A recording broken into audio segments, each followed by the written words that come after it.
can you just start by saying like your name and what exactly you do? I'm an educator, I'm a hip-hop artist, and I'm a social entrepreneur. I'm a founder of Guerrilla Arts, Inc., and I'm based in Washington, D.C. Okay. So I guess most people, I guess they would know you from like a theme song for like a great show. Can you tell me, because I read the words to that song and it's very in detail. Can you just tell me? Can you tell us the show that it's for and how you wrote the song and what the song is about? This theme song that you're speaking about is for the Boondocks cartoon. I am the stone that the builder refused. I am the visual, the inspiration that made ladies sing the blues. But I wrote that because I knew Aaron Magruder, who's the founder of the show, creator of the show, and he called me one day and he said, I want you to make a theme song for my new cartoon. It's based on the Boondocks comic strip. He said, the only thing that I have to tell you is to not mention any of the characters. Don't say the word Boondocks, and make it as black as possible. That's what he told me to do. So I tried to make these theme songs. I did one version. I sent it to him. He emailed me back. I was like, no, that's not it. I need something different. So long story short, I made 6 versions of the theme song that were rejected.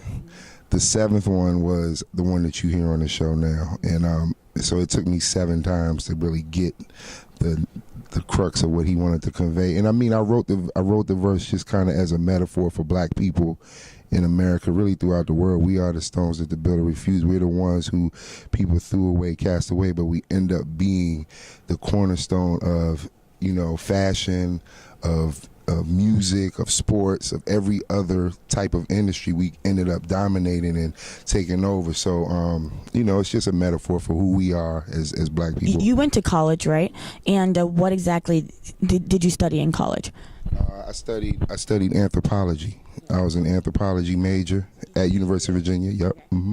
And I wanted to get into museum education and work at the Smithsonian. I had this whole idea of what I wanted to do, but I ended up teaching and staying with it, and I've been teaching for 17 years now. So how did you start to rap? Like, when did that, or like write, or just write in general? Because it's more of like, I mean, it's rapping, but it's more like poetry and imagery in more way. So how did that start?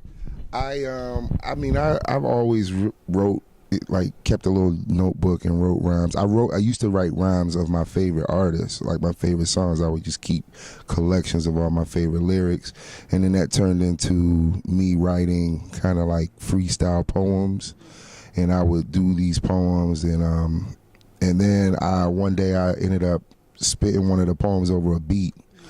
And I remember one of my friends just being like, yo, that was really good, man. You should keep doing that. So I just kept recording and messing around in people's basements and little makeshift studios for years. And that was all through college. And then when I got out of college, by the time I graduated, we put our first EP out, which was Cosmology, me and Blue Black from the Unspoken Herd. So I've been doing it, just over time. I just kind of kept going with it. In DC, there's a huge spoken word poetry scene, so I came up in that too, all of the U Street spots, and I used to do open mics and all of that for a couple years. So that all just kind of honed my skill and what I've been doing, and it is kind of like my hip hop is kind of spoken word, but it's rhythmic, so Okay. So would you consider it rapping or poetry? No, I would consider it. I would definitely consider it hip hop. It's just, I'm from an era of hip hop culture where, my heroes were guys that don't do anything like what's out now. So, I guess my tribute to them is to maintain the tradition that I came up in. So when I speak about topics like being black or the African diaspora or what's going on in the world or with our kids or what have you, it's because I grew up in that kind of hip hop era, and so I'm just maintaining it, holding the torch. Okay, so with you being a teacher, what exactly do you try to teach your kids when you're teaching them? Well, when you right now, I'm currently an administrator, but I still do classes. I still teach and kind of help other teachers and do things like that. But what I guess the biggest thing that I tell all teachers is, to try to find the metaphor in everything. So if we're talking about Shakespeare, Romeo and Juliet, then I need to find a real life metaphor for that situation. Like, what other scenarios have a boy and a girl come together and their families not necessarily want them together? And can you relate to that? So just trying to find ways to be relatable.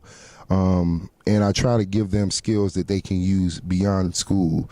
So my whole theory is to just kind of develop their thirst for wanting to know more, and then putting them on the path to finding it. Even if I'm not there, they should want to find out more things and inform themselves. So it's really just about empowerment, and kind of liberating them and kind of trying to empower them to get out and do better for themselves, more than me trying to cover a standard or a test score or what have you. Because where I am, where I've been working in the areas that I work in, life is hard enough. So school is just almost a distraction for some of my kids. So how do you reconcile that as a teacher? You have to show how what we're doing here in the school building relates to what they need to know out there, and how it can help them beyond when they graduate and get their diploma. Can you tell me about the CD, and can you tell me? Yeah. Okay. It's called Sleepless in Soweto. It's dedicated to the country of South Africa. It's dedicated to the continent in general. 13 songs. It was made over the span of maybe 2 to 3 years that I've been traveling back and forth to South Africa. I've gone maybe 7 times in the last 3 years, and just doing a lot of shows and recording and working with artists. And myself and a brother named Omar Hunter L, who produced the majority of this album, he and I spent a lot of time down there together. So we just over the conversations and the collaborations we've done, this is like the culmination of that work, and I'm very proud of it. It's probably my best work. This is my 4th album. It features Wayna, who's a Grammy Award nominated artist based here in DC, Ethiopian-born artist named Wayna. Raheem Devon, another Grammy nominated artist based here in DC. And then a bunch of other guys, South African artists as well as DC artists, all coming together. So this is it, Sleepless in Soweto. It's on my Bandcamp page, it's on iTunes, it's on Amazon, etc. So go get it. So what can you tell young people that are rappers or just people that make, creative things in general? What can you tell them? Well, I work with artists. I work with students now. I do. We have, through Guerrilla Arts, we have a bunch of after-school programs. We bring in producers and MCs to write and work and produce with these students. So when they come in, a lot of them, they come in just wanting to get in the studio and record. But when we give them the opportunity to do it, a lot of times they're mimicking the Chief Keefs and who they hear now on the radio. It's not genuine thought. So we let them get it out for maybe a couple of weeks, and then we start to kind of shape what their content is. We kind of throw out ideas. We give them suggestions. I don't want to tell them what to say, but I want them to be versatile in the way that they deliver what they want to say, and just be creative. A lot of times cursing is like all through the record, and we, like I said, we let them get it out, but then eventually we try to show them how to say it in different ways and not be so cookie cutter. So what do you think about hip hop now? Because I feel like it's changed, within 5 years ago, it was a lot. It has changed. It's like in 5 years, I don't know exactly what it will be. So what exactly do you think about the hip hop now in 2013? I love hip hop. I'm always gonna love hip hop. It disappoints me at times. There are things about the music and the culture that I wish we could do less of. I'm not saying eliminate it altogether, but so exactly the materialism is a little much. The overconsumption is a lot. There's a lot of misogyny. There's a lot of there's just a lot going on, and it's the thing is, it's always been there, but it's like now the media push and the corporations are pushing it down our throats, and it's getting to the point now where it's overkill. So, I'm just trying to provide balance with the work that I do with the other artists that I associate myself with.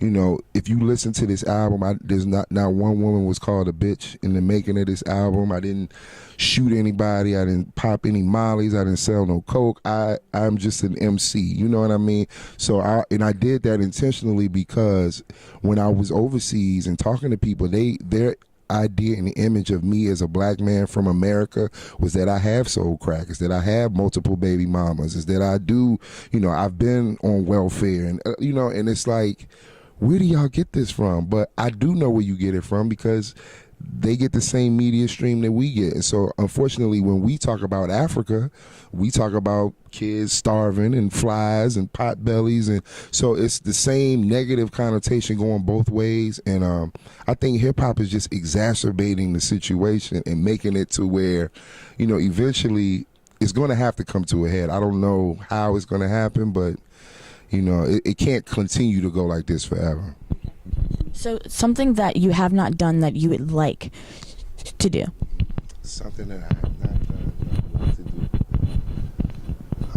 I don't know. I don't know what I would put on that list. Most of the stuff that I say I'm going to do, I'm going to do it. So I don't know. I guess there's some places in the world I wish I would like to travel to. Like, I've never been to Spain. I've been all over Europe, but I've never been to Spain. Never been to Italy. There are definitely a lot of countries in Africa that I still would like to visit. I like to go to Ghana. I like to go to Ethiopia, Eritrea. So there's parts of the world that I still would like to see. And I still want to go back to school and get my doctorate. I'm definitely going to do that in the next few years. Okay, something that you would like to say before we finish? I would like to say, support the real. Don't complain about hip-hop being dead if you don't support the real. And when I say the real, I mean stuff like Sleepless in Soweto. There's tons of artists that are out here that are keeping that balance. So, let's just do our part as consumers, be educated, be smart, and support what we want to see in the world. Okay, so thank you so much for hanging out with us. I appreciate it. Bye, guys.